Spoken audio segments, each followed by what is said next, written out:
Coach, how you like the way you guys closed the fourth tonight? Better. I didn't like the way we played in the third. We wanted to go for a knockout punch, something we talked about, and we just, we didn't make shots and we didn't get back on defense and we fouled. So I mean that stretch was the only negative part of the game, but we never lost control of the game. I think when they went on that run, we did a great job responding, not panicking, staying with what worked for us in the first half, and got the game back under control, and we were in control throughout. In the play of Royce, just him coming in, and obviously he started so many times before, but what do you think of his game? Yeah, he was outstanding. I think him and Bol and Eric all stepped up with Grayson's absence. But Royce knocking down 5 threes, playing good defense, bringing energy to our offense with his movement. It was just really good. And obviously Bol and Eric contributed as well. Eric, only got 3 shots, but he was a plus 26 for the game. His gravity means something for us. He gives us a defensive disposition with his on-ball defense, where he's a tough defender with great hands, and is one of our best contest guys. And Bol's length and uniqueness shows up, in a game like this where they got a bigger team. There's good matchups for him out there, and he made a number of solid defensive plays, loose ball plays, knocked down a few threes, made some offensive plays on the break. I think all 3 of those guys really stepped up in Grayson's absence. When you look at the last 2 games and how, from pretty much start to finish, you guys have been in control of those games compared to some of the other games you've had recently, what has been kind of the struggle to consistently play to that level? It's a 48-minute game. I mean, you don't see a lot of blowouts, in this league. I mean, you see some, but, teams are, especially with the schedule we have, we're playing good teams every night. So, I mean, if you smack them, knock them down early, they're not going to lay down the rest of the game. They're going to counter punch, and they're going to try to get back in the game. Their effort, intensity picks up. And, we got to withstand those runs like we did tonight and respond without panicking. When you look at Bol and his 3-point shot, how important is that for him to punish defenses for being slow to close out or rotate over to him when he gets those? Yeah, it's huge. I mean, obviously he's got a great skill set in terms of putting the ball on the floor. His mid-range pull-ups and his finishing around the basket is really good. But he hasn't shot the ball as well as he's shooting it right now throughout his career from deep. And he's shooting it at a great clip. He just got his shot identification. Shot selection is a big part of that. When he's taking good shots and has time to get his feet set and everything, he shoots the ball at a high clip. So, that's been a big part of this recent surge when he's been in the rotation, of how well he's shooting the ball.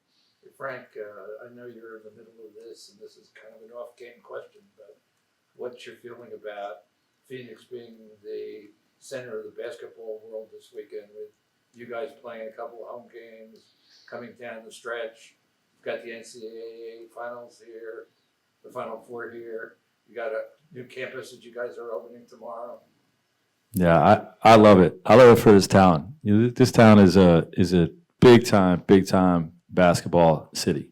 You know what I mean? It really is. The fans here love their Suns. You can feel the passion about Suns basketball. They're fans of other sports, but the Suns been here the longest, and there's a big passion for our team and for the game of basketball. And with the college basketball coming here, obviously. Tucson being a short trip away, and Arizona State being right here, Grand Canyon making the NCAA tournament. There's a big college basketball fan base as well. So I love that we're the center of the basketball universe this weekend. It's amazing that the whole sports scene here started in 1969 with the Suns. There you go. Frank, you guys have had some tough losses, maybe some questionable losses or efforts at times, but you haven't let those losses linger. How would you describe just the resiliency that you guys have shown as far as not letting that stuff go from game to game? Yeah, you got to block out the noise. I think it's easy. It's a world right now where when you lose, the media and the fans and everybody's Twitter, everybody's going to jump on you and try to kick you while you're down, and you can't get too high, can't get too low. And when you win a big game, everybody's going to put you up on a pedestal. And you can't pay attention to that stuff. You have to have a steady mindset. There's ebbs and flows throughout the course of a season. Sometimes you get your butt beat because the other team just shot the heck out of the basketball and you didn't play that bad. Sometimes you win a game and you didn't play that good. and you just got to have a steady mindset, a growth mindset with our daily work, removing the result of the previous game and focusing on our execution pieces each day, and you keep moving the needle forward. In that third quarter, some of the struggles that you were mentioning, how much of a luxury was it to rely on Kevin and Book and their shot making to keep the offense up through it? Yeah, those guys were great. Both those guys made a lot of shots, and I would put Brad in that basket too. I mean, he didn't have the high point total, but he's generating so much offense for us, whether he's getting the assist or not.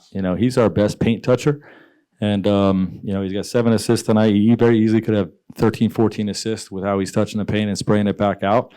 And so I think all three of those guys really contributed during that stretch. I like those second chance points tonight. You guys won the rebounding battle and basically got extended possessions and got second chance points against a team that's one of the best at preventing those.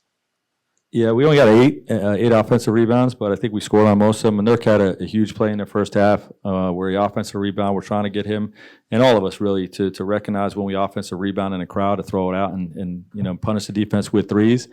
And that was a huge play for Nurk early. And but we want to get more than 8 offensive rebounds. We want perimeter crashers and we want our 5s hitting the boards hard. Thanks, Coach.